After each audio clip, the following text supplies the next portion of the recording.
Hello and welcome to another episode. My name is Manny and this is Grubanny, and today I'll be showing you how to make some alkaline vegan nopales and salsa. Let's go to Mexico.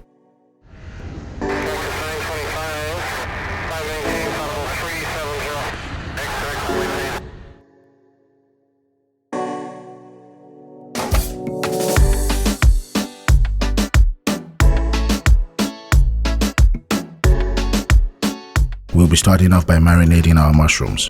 Over here I have a bunch of oyster, blue oyster, and king oyster mushrooms. I recognize the fact that there are a million varieties of mushrooms out there, so you don't have to use this exact combination.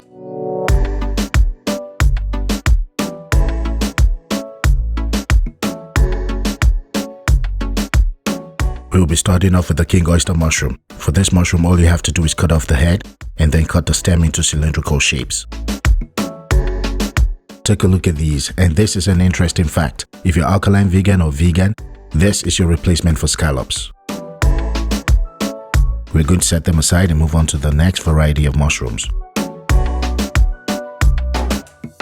Over here we have a bunch of oyster mushrooms, and if you're a regular viewer of my videos, you know I use these all the time. All we have to do is pluck the petals off of the central stem.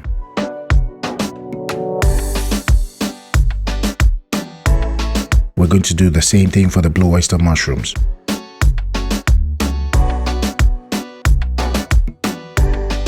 Now that we have our mushrooms ready to go, the only thing that's left is to season them. Add a quarter teaspoon of salt. Adjust this to your taste. Add 2 tablespoons of onion powder.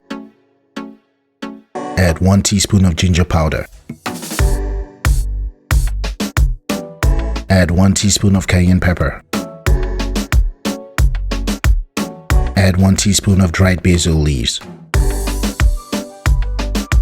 Add 1 teaspoon of dried thyme leaves.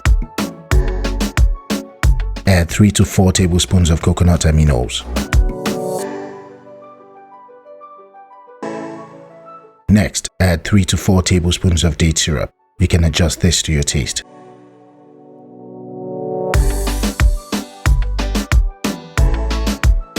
Add 6 to 8 tablespoons of grapeseed oil. If you want to, you can mix all of the ingredients in a separate bowl and then pour it onto your mushrooms. Next, we're going to mix everything together while gently massaging all of the ingredients into the mushrooms.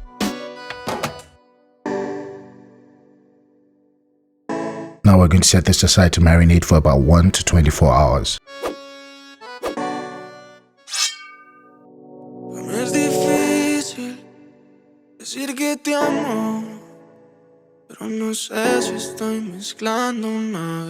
In Mexico, these are called nopales, and they're an edible species of cacti. They're packed with vitamins and nutrients, and they are aware of that, and that's one of the reasons they protect themselves with thorns. If you want to eat them, you need to get rid of the thorns. I have 3 methods to safely handle nopales, and the first one is to incorporate the use of kitchen tongs. Clamp down on your nopales with your kitchen tongs, then use your knife to scrape off the thorns. The goal is to avoid touching it with your hands. Next, you can incorporate the use of a thick kitchen towel. Fold up the towel to create thick layers, then pick up the nopales using the towel as a buffer between your hands and the thorns. The third option is to use kitchen mitts, but depending on the type of kitchen mitts, they may not be as safe as the other options. My favorite option is the kitchen tongs. Generally, I found that staying as far away as possible from the nopales is my best bet.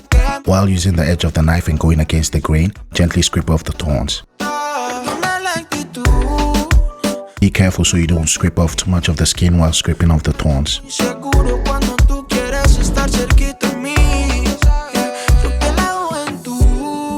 This is optional and probably the lazy way to do this, but you can peel off the edges on all sides. Another option is to lay your nopales flat on the surface, then using your knife, gently carve out the edges on all sides.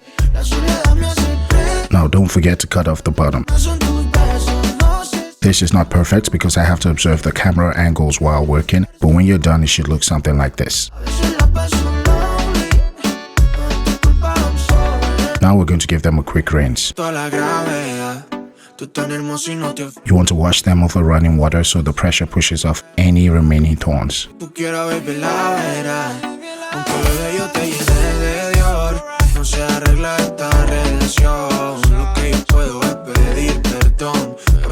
When you're done, pat them dry with a kitchen towel.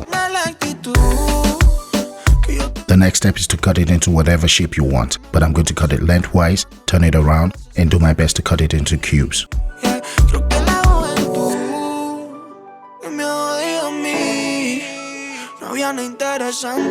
So this is what they look like. They're not necessarily cubes, but these will do. We're going to set them aside and repeat the process. Hey, if you're enjoying this video, please hit the like button and subscribe to my channel. I do my best to make videos like this every week. One thing about me is I love to cook, so I make videos for alkaline vegans and vegans.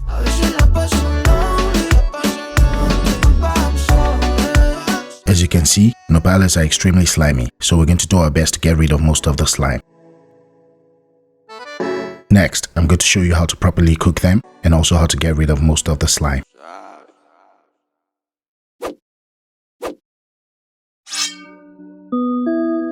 Cut one onion into halves and set it aside.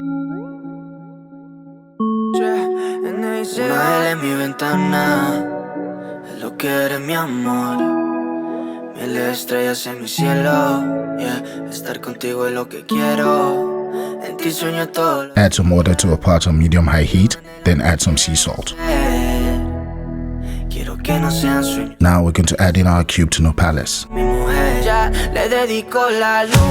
Add your onion halves, then give it a mix.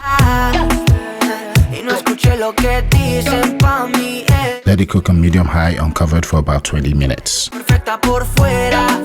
While that's cooking, let's work on our mushrooms.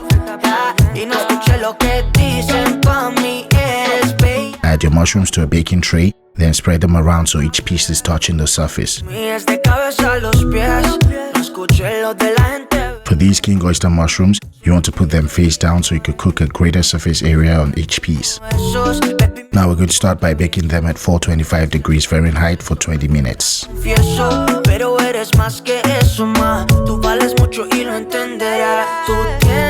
It looks like our nopales are ready, and as you can see, they've released most of their slime into the water.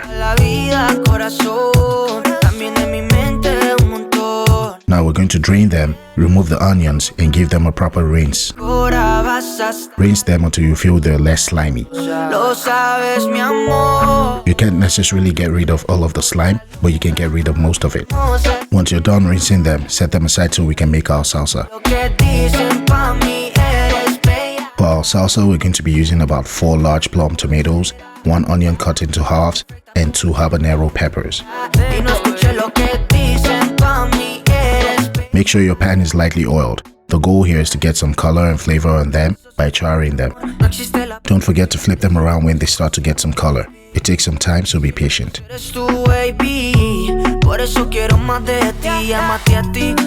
If you get something like this, you're good to go. Add them to a blender or a food processor and blend lightly. The goal is to get a slightly chunky blend.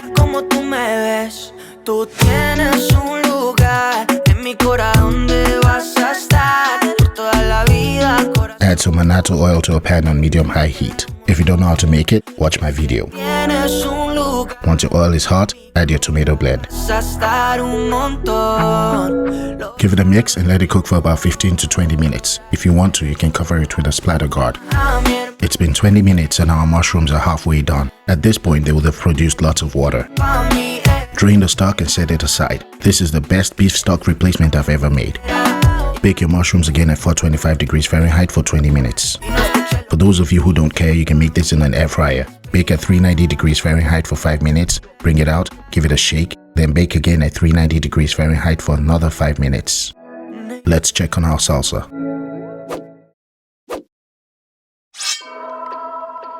It's been 20 minutes and it's looking good so far. Add some sea salt to taste. Next, add a 1/4 teaspoon of cayenne pepper. Add 1 tablespoon of onion powder for flavor. Add 1 tablespoon of dried thyme and 1 tablespoon of dried oregano. Next, add 1 tablespoon of dried basil followed by 1 cup of mushroom stock.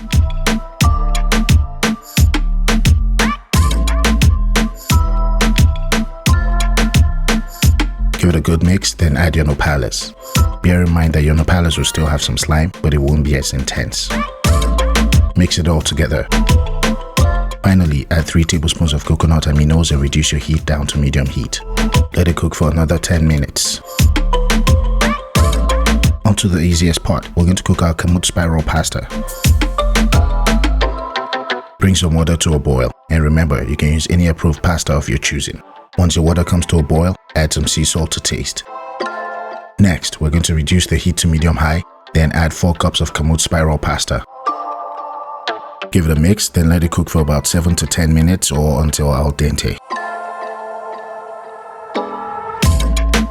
Once your pasta is done, get a ladle full of pasta water and add to your sauce. This will add more flavor and also thicken the sauce. Drain the pasta water and get ready to serve. As you can see, our air fryer mushrooms look really good, and the same thing goes for the oven baked mushrooms.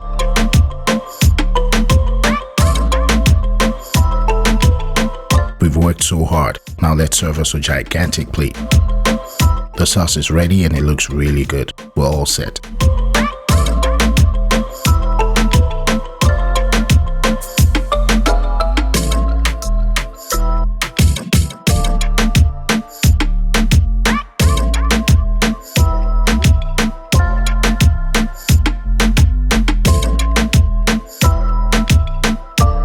Here you go, everything looks chunky and delicious, and I can't wait to pounce on this. Garnish with some fresh basil, followed by some raw sesame seeds, and most importantly, don't forget to garnish with the subscribe button.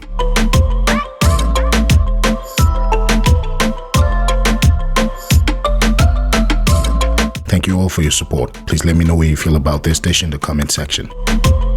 Don't forget to follow me on Instagram for more awesome content. Again, thanks for watching, and I'll see you all next week.